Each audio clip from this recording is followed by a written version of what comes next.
ही everyone, आज हम करेंगे adaptive radiation topic. Adaptive radiation की डेफिनेशन से पहले, process of evolution of different species in a given geographical area in which different member of same ancestral type are evolve. मतलब कि it's a process of evolution of different species.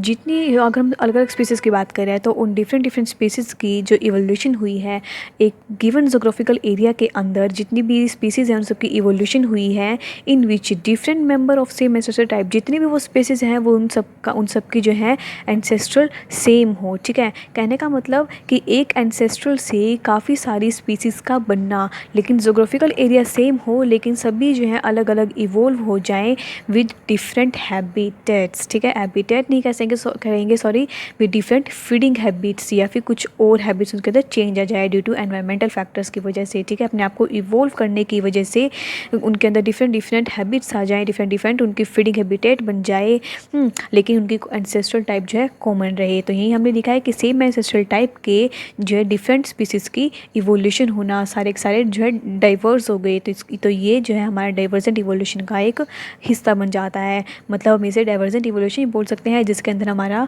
Ancestral जो है common है, लेकिन उससे काफ़ी सारी तरह की स्पीसीज़ जो है इवोल्व हो चुकी हैं विद डिफरेंट हैबिट्स। ठीक है, अलॉन्ग डिफरेंट लाइन्स। ठीक है, एंड इसके अंदर सबसे बेस्ट एग्जांपल हम पढ़ते हैं 3 डार्विन फिंचेस, जो कि आपने काफ़ी अच्छे तरीके से पढ़ा हुआ है। मार्सुपियल्स जिसके पाउच होते हैं ना, जिनके बॉडी में पाउच होते हैं, जिनमें वो अपने बेबी को रखते हैं, वही कहलाते हैं मार्सुपियल्स। एंड थर्ड होते हैं मैमल्स। हम यहाँ पे 3 तरह के एग्जांपल पढ़ते हैं। ठीक है, अगर हम बात करें मैमल्स की, ठीक है, मैमल्स की बात करते हैं। मैमल्स में जो है based on limb structure and type of locomotion, हम यहाँ पे उसका अडेप्टिव रेडिएशन में क्यों ले रहे हैं, क्योंकि यहाँ पे जितने भी मैमल्स हैं उनकी अगर हम लिम्ब स्ट्रक्चर देखें, based on limb structure and type of locomotion, अगर आप स्मॉल से लेके हाईएस्ट लेवल तक जाओ तो वहाँ पे आपको लोकोमोशन की टाइप जो है अलग अलग दिखेगी। लेकिन जो मैमल्स है उनका ओरिजिन तो सेम है, उनका ओरिजिन सेम हुआ है, उनके एंसेस्टर सेम है, लेकिन उनकी जो टाइप ऑफ लोकोमोशन है, लिम्ब स्ट्रक्चर है, वो सारी डिफरेंट हो चुकी है ड्यू टू डिफरेंट हैबिट्स। ठीक है, क्योंकि वो वहाँ से इवोल्व हुई हैं एक सेम एंसेस्ट्रल टाइप से। यहाँ पे हम ना डार्विन फिंचेस को थोड़ा अच्छे से एक्सप्लेन करके पढ़ेंगे। डार्विन फिंचेस जो हैं, यहाँ पे फिंचेस थी नॉर्मल, लेकिन जब डार्विन कहाँ गए थे, गैलापागोस आइलैंड्स पे गए थे, तो वहाँ पे उन्होंने काफ़ी सारी फिंचेस देखी थी, जिसको बाद में जो है डार्विन फिंचेस का नाम दे दिया गया था।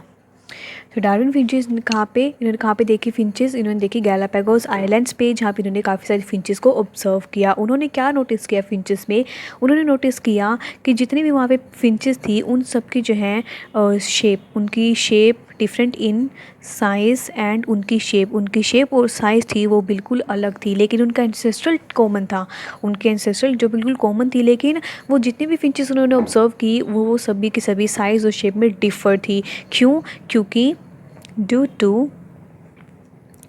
डिफरेंट हैबिट्स उनकी डिफरेंट थी।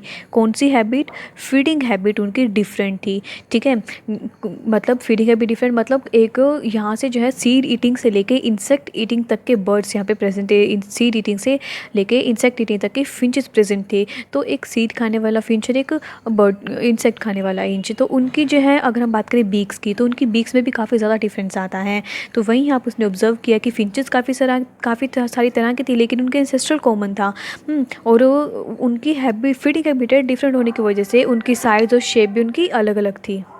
So it's evolve from common ancestor. ठीक है, मैंने यहाँ पे लिख दिया है कि उनका एंसेस्टर कॉमन था, लेकिन उनकी फीडिंग हैबिटेट डिफरेंट होने की वजह से उनकी शेप और साइज़ में काफ़ी ज़्यादा डिफरेंस था, जो उसने फिंचेस वहाँ पे ऑब्जर्व की थी। तो इस बेस पे जो हमने यहाँ पे फिंचेस का एग्जांपल पढ़ा, तो उस बेस पे हम एडेप्टिव रेडिएशन की जो है एक और बिल्कुल वेल एक्सप्लेन डेफिनेशन पढ़ सकते हैं।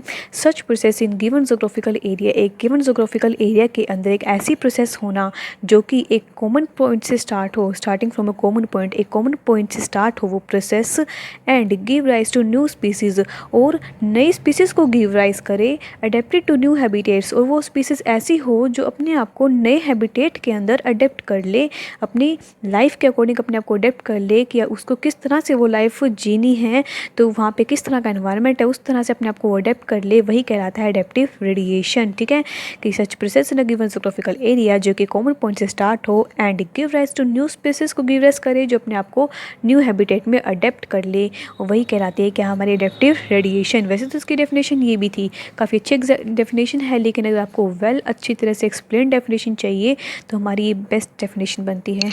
ठीक है।